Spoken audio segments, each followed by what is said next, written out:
Assalamualaikum warahmatullahi wabarakatuh. Perkenalkan, kami dari kelompok Miau dengan anggota saya sebagai Deva Hafid Hoyrul Fani dengan 123140026 dan kan saya. Saya Gilang Suryagung dengan NIM 123140187.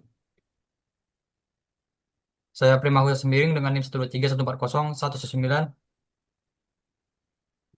Oke, di sini saya akan membacakan pendahuluan yaitu yang pertama, gambaran dataset.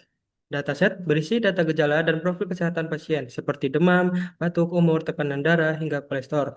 Kolom outcome variabel digunakan sebagai target prediksi, sedangkan kolom disaster untuk mencegah data leaks. Tahapan pemprocessing utama. Satu, loading data dan eksploitasi struktur dataset. Dua, pemilihan. Tiga, encode variabel, kategorical, fitur, dan target. Yang keempat, split data menjadi 80% train. Yang keempat, fitur scaling untuk menormalisasikan data dan meningkatkan performa model. Tujuan permodelan ini untuk membangun model ANN untuk memprediksi pasien berdasarkan kombinasi gejala dan kesehatan. Untuk landasan teorinya sendiri, ANN atau Artificial Neural Network adalah model komputasi yang terinspirasi dari cara kerja jaringan saraf manusia. ANN digunakan untuk mempelajari pola kompleks dari data dan mampu melakukan tugas seperti kualifikasi, regresi, deteksi pola, dan prediksi. Komponen utama ANN yaitu ada neuron dan layer. Terdiri dari input layer, beberapa hidden layer untuk memproses pola, dan output layer untuk menghasilkan prediksi. Ya, berikutnya ada Weiss dan bias adalah parameter yang disesuaikan selama training. Yang ketiga, activation fungsi. ReLU digunakan dalam hidden layer untuk mempercepat pembelajaran. Sigmoid digunakan digunakan pada output untuk menghasilkan probabilitas. Proses pembelajaran AN model model ini melakukan forward propagation untuk menghasilkan prediksi menghitung loss dengan binary consentropy, lalu memperbaiki bobot menggunakan backpropagation dan optimizer Adam. Untuk visualisasi dataset sendiri di sini ada yang pertama ini menampilkan beberapa banyak pasien yang demam dibedakan berdasarkan hasil akhirnya outcome dan variabel. Yang kedua menunjukkan pengaruh batuk terhadap outcome. Yang ketiga menampilkan jumlah pasien dengan gejala kesehatan berdasarkan outcome. Nah, yang keempat menjelaskan hubungan sesak napas dengan outcome. Yang kelima menjelaskan apakah gender punya korelasi dengan hasil diagnosis. Nah, keenam menjelaskan analisis tekanan darah tiap outcome. Yang ketujuh, mempengaruhi kolesterol terhadap hasil diagnosis.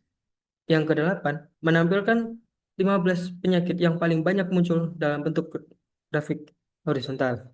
Oke, untuk selanjutnya akan dibacakan kan saya. Confuse Matrix. Conclusion menunjukkan performa klasifikasi modal dengan membandingkan prediksi dan aktual. Dapat dilihat pada gambar. Yang pertama ada true negatif sama dengan ada 2. Ini bagus, artinya model cukup akurat deteksi kasus negatif. Yang kedua ada false positif sama dengan 11. Ini lumayan tinggi, perlu dikurangi.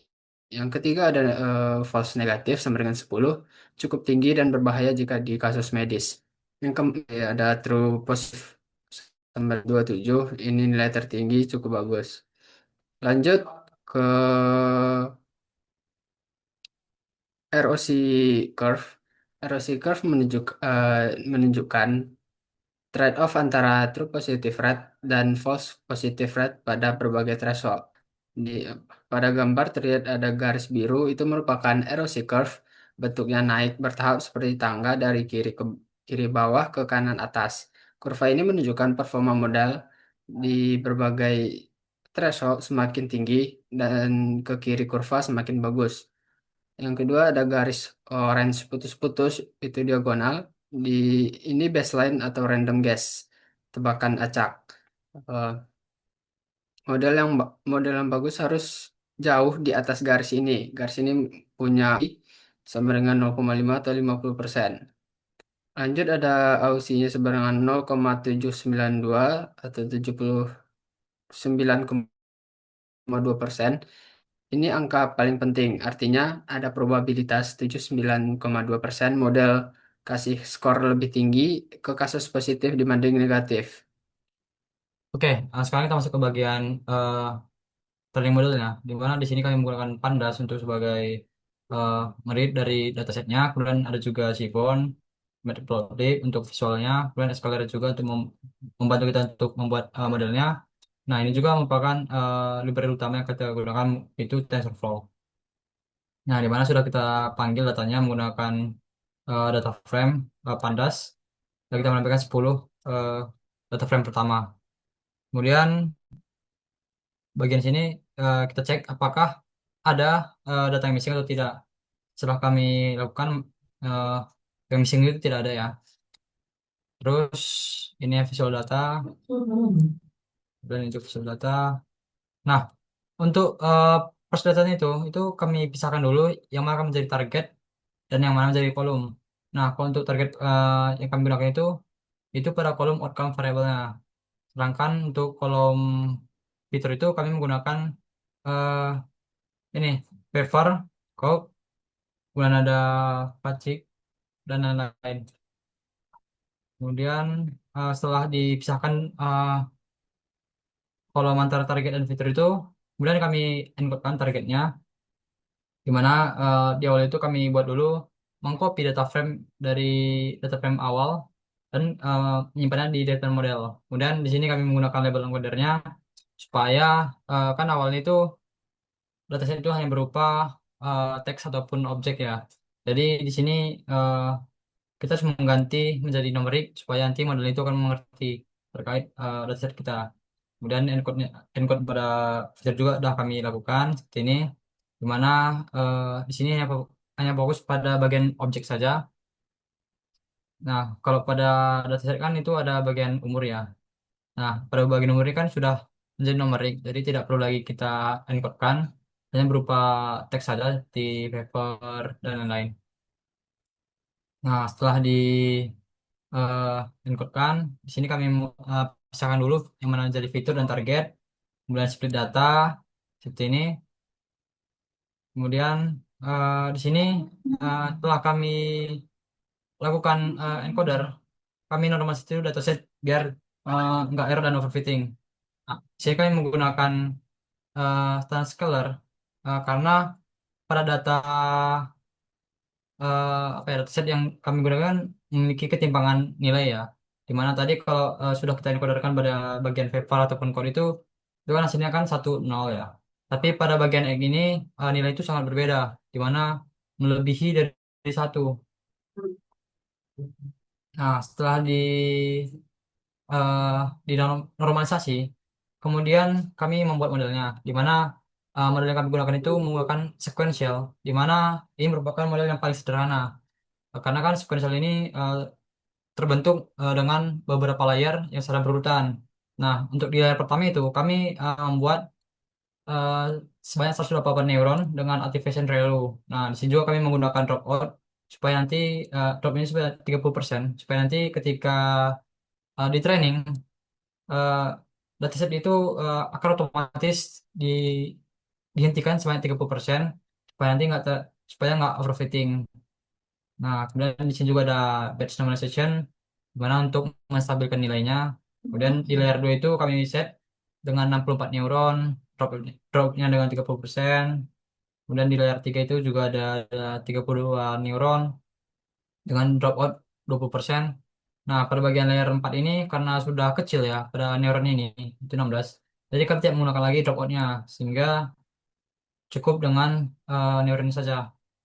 Setelah itu pada bagian layer output itu hanya berisi satu neuron, di mana activation itu berupa sigmoid, di mana dia itu adalah berupa output, di mana 0 dan 1. Dan ini merupakan modal compile-nya menggunakan Adam. Nah, setelah itu ini merupakan setelah di summary. Nah, ini merupakan potongan untuk membuat callback-nya, di mana nanti kalau model itu nggak benar-benar bagus lagi, maka dihentikan. Di sini kami menggunakan airless stopping, di mana untuk monitor itu kami menggunakan uh, Velocity loss, di mana dipantau setiap effortnya. Kemudian di sini juga kami set dengan di sini itu 20. Jika nanti datanya itu tidak membaik selama 20 efforts, maka eh, akan dipanggil airless stopping ini. Kemudian pada bagian ini itu untuk mengambil training yang bagus itu saja. Kemudian variable satu ini itu untuk menampilkan output di konsol. Nah, selanjutnya di sini ada juga Reduce, di mana ini apa ya, menurunkan learning rate-nya secara otomatis ketika model itu tidak membaik lagi gitu. Di sini juga kami menggunakan monitor validation loss. Nah, kalau ini benar-benar aktif, maka ini akan dikali apa, learning rate itu akan dikalikan dengan 0,5, dan di sini kami batasi kalau minimal learning rate itu di 0,001. Nah, untuk pembagian dari training ini kami menggunakan ini. Nah, di sini kita panggil dulu extend scalar dan train, di mana sudah kita uh, normalisasi sebelumnya. Kemudian untuk batas training itu kita batasi dengan 150 epoch. Kemudian batch setnya itu kita set di 32, di mana nanti data pertama itu akan dijalankan 32 dulu, baru nanti masuk ke batch selanjutnya dan seterusnya. Nah, untuk validation skill ini kami set di 20%. Kemudian kami callback pada bagian stop dan reduce. Nah, setelah kami sudah kami run model model yang kami temukan ini, dia itu berhenti di Epos 66 karena ya model sudah tahu kalau dia nggak akan membaik lagi, maka dia berhenti di Epos 66. Kemudian ini merupakan visualisasinya yang sudah kami training, di mana di sini ada model akurasi, di mana eh, eh, bagian warna biru ini merupakan eh, apa, training, sedangkan kalau yang validation, yang warna oranye ini merupakan validation. Nah, bisa dilihat kalau awal training itu di sekitaran airport 0 sampai 10 itu akurasi itu naik, training itu naik ya pelan. Tapi sementara apa, akurasi itu akurasi validation itu naik lebih cepat. Nah, bisa dilihat. Nah, kemudian masuk ke bagian respons 15 ke 20, dia itu hampir simbang ya di angka 0,70, sekitar 0,72 sampai 0,75 nih. Kemudian pada bagian effort 35 ke atas itu akurasi training itu naik dikit lah. Tapi validation validation itu stagnan di 0,75. Jadi ya terjadilah overfitting di sini. Kemudian model lossnya ini ya seperti ini, bisa dilihat model lossnya itu di mana pada bagian ini eh, model itu makin hafal nih pada data trainingnya. Jadi loss itu mengecil lah. Tapi kemampuan generasinya itu pada data baru tidak meningkat. Nah, ini merupakan hasil dari persenan recall-nya. Ini score-nya. Nah, ini juga merupakan informasi terkait apa ya, hasil evaluasi model kami, di mana akurasi yang kami dapat untuk training kali ini bisa ya kami dapat di 70%. Sedangkan di loss-nya itu dapat 54%, 54,97%, dan presiden itu 71,05, recall-nya itu 72,97, outset itu di 79,07. Nah, di model ini bisa saja ya membaik kalau pada bagian apa ya, pada bagian training model itu kami setting di mana di sini 120 ini kami ganti jadi 64. Jadi ada kemungkinan sedikit kalau training kabut itu bisa membaik lah, seperti itu. Mungkin sekian dari penjelasan yang bisa saya sampaikan. Oke, sekian penjelasan dari kelompok kami. Saya akhiri. Wassalamualaikum warahmatullahi wabarakatuh.